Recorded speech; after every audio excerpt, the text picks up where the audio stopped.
VQ35DE. We've worked on a lot of them. I've seen a lot of broken cam gears. I've seen broken keyways. I've seen sheared key pins for the cam timing. This one is a new one. The variable valve timing cam gear actually broke internally. Car came in with a crank, no start, no codes. So we're going to put a new one in here. Cleaned up the cam gear a little bit.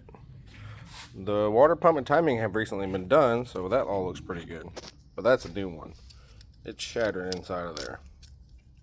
Those are supposed to be attached to that.